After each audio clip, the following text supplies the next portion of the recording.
Do you feel overwhelmed trying to stay organized, like all your digital information is strewn across dozens of apps and clouds with no rhyme or reason to any of it?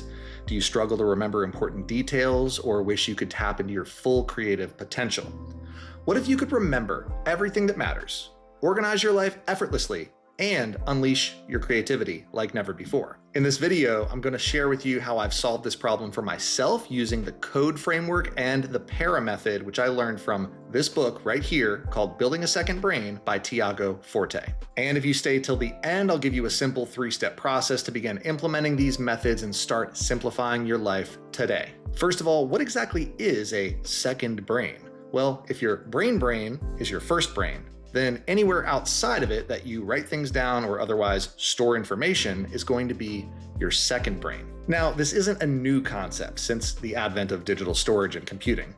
Hundreds of years ago, people would write down their thoughts and ideas in something known as a commonplace book.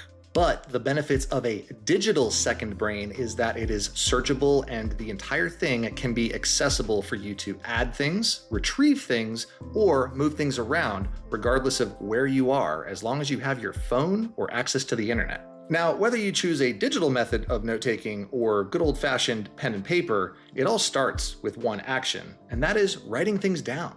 This may seem obvious, but if you've ever thought to yourself, I trust my collection of gray matter and worms that I call a brain to remember this later, and then you completely forgot whatever it was that you just knew you wouldn't forget.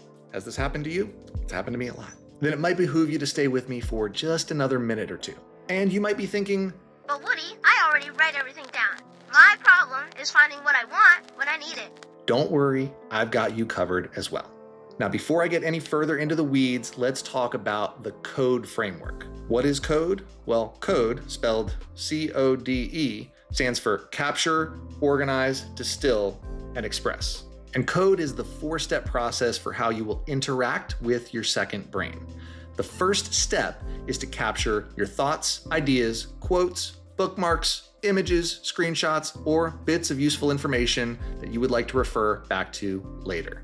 The idea here is that we need to write things down or otherwise capture them in some kind of way when they come to us. Some examples might be like a brilliant idea pops into your head while driving. You could use a voice app like Otter or Voice Memos to record it on your phone. Just don't text and drive.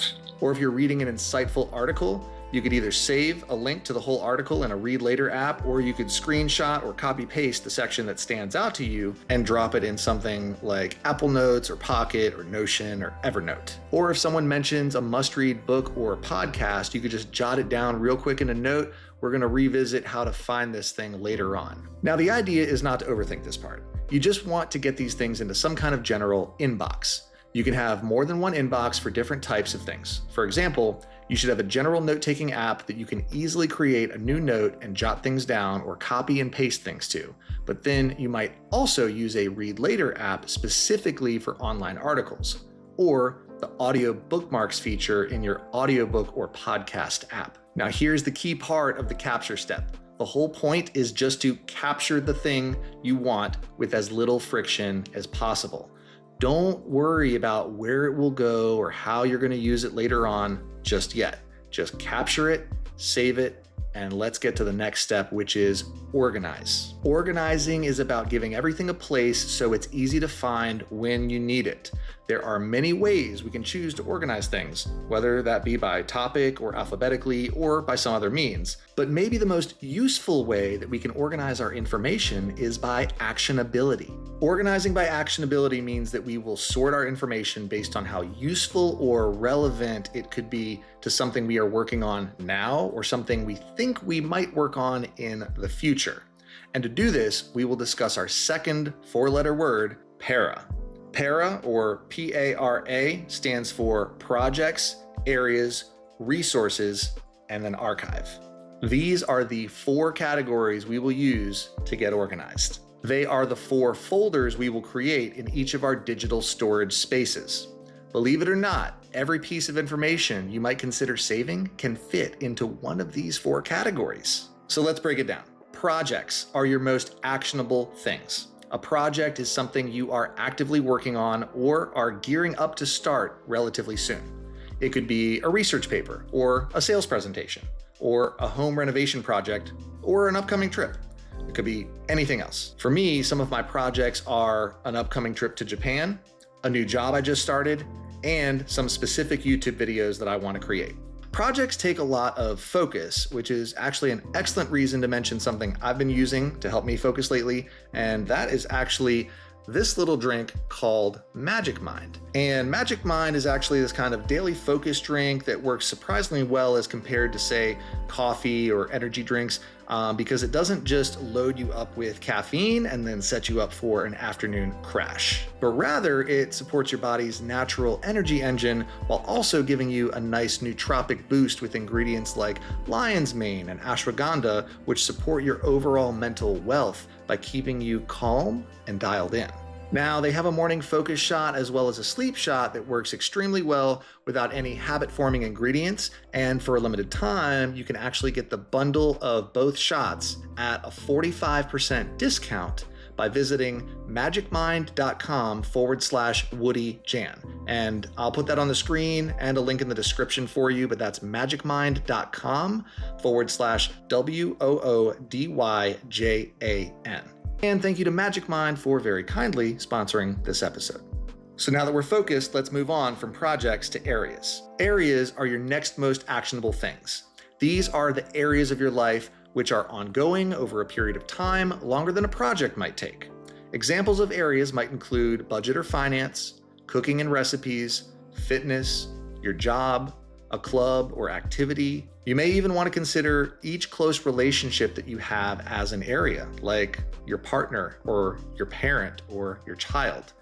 Anything where you have some type of ongoing responsibility or a commitment goes here too. Some of my areas include my job, my finances, medical stuff, and responsibilities at home, just to name a few. Now we've covered projects and areas, we're moving on to resources. And this is a great place to put anything that is topic-based that doesn't fall into either the projects or the areas folders. Resources are not as actionable. However, they have the potential to be more relevant than anything that lands in our last folder, the archive, which I will explain shortly. But first, some examples of resources include book summaries or productivity tips for personal development, tech trends or marketing insights that apply to your work, artwork you like, ad copy you might refer back to later, like a swipe file, research highlights about a topic that you're interested in, bucket list items that kind of fall into the someday maybe but not right now category, music, movies, or TV shows that people have recommended you check out at some point, and the list could go on, but that's just a few examples. Now, unlike projects, which have deadlines,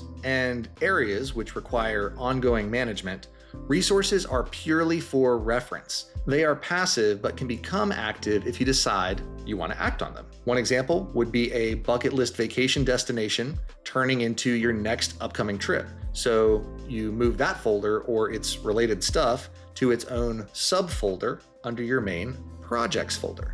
And then we have the archive. This one is pretty straightforward, but here are the important bits. If your projects folder contains your most actionable stuff, then your archive has the least actionable stuff. This is a great place for things that you want to hang on to because you've had them forever, but don't want to delete because you aren't sure if you'll need them again. Kind of like that box of random cables you keep tucked away in case you ever need to connect a Nikon point-and-shoot camera to a VCR while simultaneously charging your Game Boy Color. If you feel overwhelmed about what to do with all your existing disorganized files and folders, just drag them all into the archive for now. You can always find them and rehome them in a more appropriate parafolder in the future because you aren't deleting them. Moving all that stuff into the archive should result in a massive sigh of relief as you lay eyes on your newly clean and tidy digital workspace. And before we move on, I have a small favor to ask, and that is for you to look me straight in the eyes and tell me whether or not this video has been helpful for you so far. And leave a comment below if it suits you, but what would really mean a lot to me would be if you can smash that like button, because it signals to YouTube that this video might resonate with other people just like you. And if you're really digging what we're talking about, you are cordially invited to subscribe to the channel.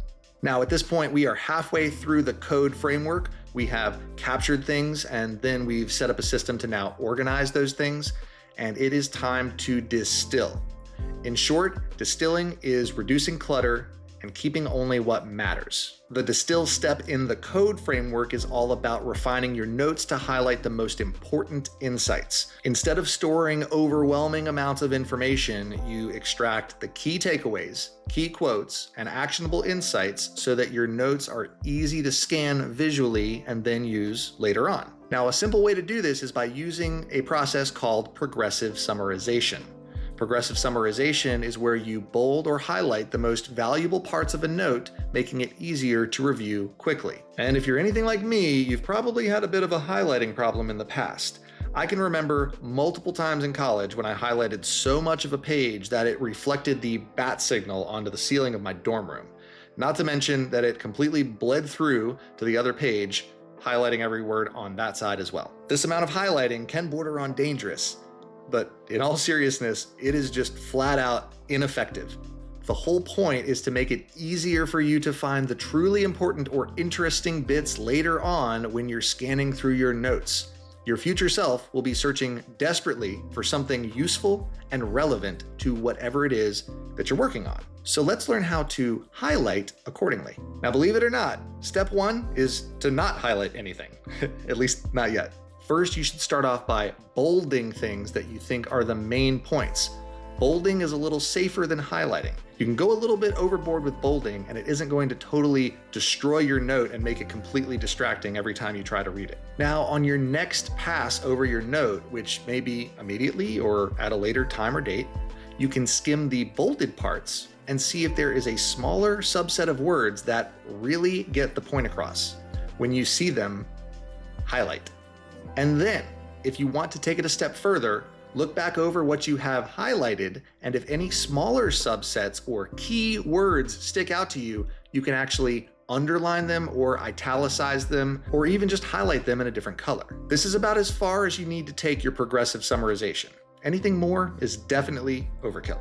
Remember, the whole point is that when you come back to look at the note later on, you will skim the highest level of highlighting that you did, and that means scanning the fewest words that past you felt were the most important. If seeing these words triggers you to want to know more, you can then zoom in as far as you want through the various levels of distillation or various levels of highlighting. So you see those highlighted words and you're like, yeah, that really stands out to me. But wait, I want to know more. You can look at the bolded words underneath and you're like, oh, okay, I'm kind of remembering what the general point of this was. And of course, if you need to reread the whole thing, it's all still there. Now, if all of that felt overwhelming, just remember, you don't have to do this every time you capture or organize a note, and you don't even have to do it at all. It is a distinctly separate step from capture and organize for a reason. And you should really only spend your valuable time distilling something if you truly feel like it might serve you in the future, be it on a project of passion or a work presentation or something else. You have not been automatically assigned to distill everything, just as you were not tasked with sorting through the entire archive folder in the previous step. Take a breath, look at what you have, and do what makes sense, then move on. Now it is time to take all that digital stuff that we've been collecting, organizing, and distilling, and do something with it.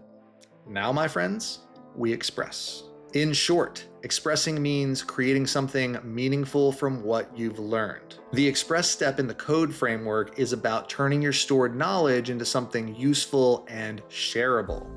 Instead of just collecting notes, you use them to create.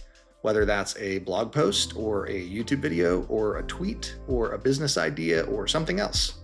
By remixing and applying your insights, you make your second brain work for you, transforming raw information into valuable output. This is where you really get to mix and match the various types of media you've been holding on to create something totally new.